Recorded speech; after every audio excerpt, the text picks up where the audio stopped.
The tattoo on his neck said MURDA. He was 17 years old. He had already been arrested for possessing a machine gun and a stolen car. He had been released, pre-trial, back onto the streets of Chicago's south suburbs, and on the evening of September 7th, 2025, he walked up to a parked car on the south side with a loaded gun, tried to take it, and found out that the woman sitting inside had a gun too. She had a concealed carry license. He had a rap name, and by the time it was over, both of them were bleeding on the pavement in the Calumet Heights neighborhood, but only one of them was going home. This is the story of Kamari Bonslater, a 17-year-old aspiring rapper from Steger, Illinois, who performs under the name 4-Block Lil Marie, and the 34-year-old woman who put 3 bullets in him when he tried to take her car. September 7th, 2025. A Sunday evening. The 6700 block of South Carjack Avenue sits in the Calumet Heights neighborhood on Chicago's south side. Residential. Quiet for Chicago. The kind of block where people park on the street and sit in their cars to finish phone calls or wait for someone to come outside. A 34-year-old woman was doing exactly that. Sitting in her parked car. A companion was with her. Nothing happening. Just a regular evening in a neighborhood where regular evenings are never guaranteed. Then a group approached. Multiple individuals, young, moving with purpose. They converged on the parked car from different angles. This was not random. This was coordinated. They had picked the car. They had picked the moment. And they moved on it. One of them, a teenager, walked directly to the passenger side door. He grabbed the handle and tried to yank it open. In his other hand, he held a firearm. He pointed it at the women inside the vehicle. The teenager was Kamari Bonslater, 17 years old, 5 feet 8, from Steger, a small village about 30 miles south of downtown Chicago. In the local drill rap scene, he was known as 4-Block Lil Marie. He had posted music online. He had a following. He had the word MURDA tattooed across his neck in large letters, and on this particular evening, he was attempting to carjack a woman at gunpoint. The woman in the car was not a victim who froze. She was a licensed concealed carry holder in the state of Illinois. She had a firearm on her person, and when she saw the gun pointed at her through the car window, she reached for it. Bonslater saw her move. He fired first. 2 rounds struck the woman in the leg.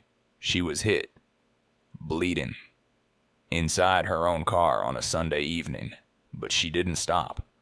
She raised her weapon and returned fire. She hit Kamari Bonslater 3 times. 3 rounds struck the 17-year-old. He went down. Critical condition. The gun he had been pointing at her seconds earlier was no longer in his hands. His body hit the pavement near the car he had tried to steal. The woman, shot twice in the leg, managed to drive away from the scene. She fled in the very car Bonslater had tried to take. Her companion was with her. They got out. What happened next was captured on surveillance cameras in the area. The footage shows several of Bonslater's accomplices, the rest of the crew that had approached the car, rushing to where he had fallen. They picked him up. They carried him into a nearby alley. The footage shows them dragging a critically wounded teenager away from the scene, while the car he had tried to steal disappeared down the block. Prosecutors later said that at least 2 of those accomplices had also fired at the woman's car as she drove away. Multiple shooters. Multiple weapons. A coordinated carjacking attempt that turned into a rolling gunfight on a residential street. Chicago police responded to the scene. The initial report classified it as a drive-by shooting. A 16-year-old male, critically wounded with 3 gunshot wounds. A 34-year-old female, shot twice in the leg. 2 separate victims, 2 separate locations. It looked like a random act of violence. It was not random. The woman was transported to a hospital. Bonslider was also taken to a hospital in critical condition. Both survived. Then the story started to unravel. The woman's companion provided a detail that blew the case open. She told investigators she recognized the gunman. Not from the neighborhood, not from a previous encounter. She recognized him because he was a rapper. She knew his stage name, 4 Block Lil Mari. A companion in the car identified the carjacker by his rap name. That is the kind of detail that sounds invented. A 17-year-old aspiring drill rapper attempts an armed carjacking and gets identified because the victim's friend follows local rap. But that is exactly what happened. The companion gave investigators the name. Detectives searched it. They found Kamari Bonslater. They matched him to the teenager recovering in the hospital with 3 gunshot wounds. And then they pulled his record. Kamari Bonslater, at 17 years old, was already on pretrial release. He had been previously arrested and charged with possessing a stolen vehicle and possessing a machine gun. Not a handgun. A machine gun. A fully automatic weapon. And a stolen car. He had been granted pretrial release. He was out. Free. Walking around the south side of Chicago with MURDA tattooed on his neck, waiting for trial on machine gun and stolen vehicle charges, when he decided to try to carjack a woman at gunpoint. The pretrial release detail hit the public like a truck. Bonslater was the 20th person charged with killing or attempting to kill someone in Chicago that year while on felony pretrial release. The 20th. In a single year. 20 individuals who had been arrested for serious felonies, released before trial, and then allegedly committed murder or attempted murder while they were supposed to be awaiting their day in court. The debate around pretrial release in Cook County has raged for years. The SAFE-T Act, Illinois' cashless bail reform, went into effect in September 2023. Critics argue it has allowed dangerous individuals back onto the streets too quickly. Supporters argue it prevents people from sitting in jail simply because they cannot afford bail. Bonslater's case became a flashpoint in that argument. A teenager with a machine gun charge and a stolen vehicle charge was released pre-trial. Months later, he attempted to carjack and shoot a woman on the south side. The system let him out. He went right back to the same behavior, except this time, the person he targeted was armed. Bonslater was charged with attempted second-degree murder, attempted vehicular hijacking, and aggravated unlawful possession of a weapon. A Cook County judge ordered him held without bail. No pretrial release this time. The woman who shot him was not charged. She held a valid Illinois concealed carry license. She was sitting in her own car when she was approached by an armed individual who fired at her first.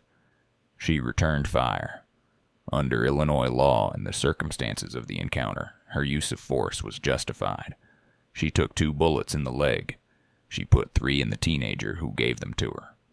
And she drove herself away from the scene. The accomplices who helped carry Bonslater into the alley, at least 2 of whom also fired at the woman's car, remain at large as of the most recent reports. Surveillance footage captured them, but no additional arrests have been publicly announced.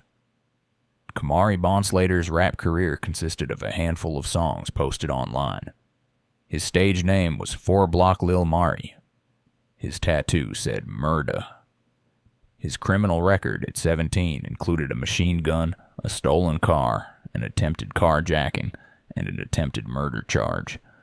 The woman he tried to rob had a concealed carry license, a legally owned firearm, and the willingness to use it when a gun was pointed at her face. She did not know his rap name. She did not know about the machine gun charge. She did not know he was on pretrial release. She did not know he was the 20th person in Chicago that year to allegedly try to kill someone while awaiting trial for a felony. She knew one thing. There was a gun pointed at her. And she had one too. That is all she needed to know. Kamari Bonslater is in custody at Cook County Jail. No bail. The attempted murder, attempted carjacking, and weapons charges are pending. His pretrial release on the machine gun case has been revoked. The woman recovered from her injuries. She has not been publicly identified. She has not given interviews. She has not been charged with anything. She was sitting in her car on a Sunday evening. A teenager with MURDA on his neck tried to take it. He shot first. She shot better. And she drove home.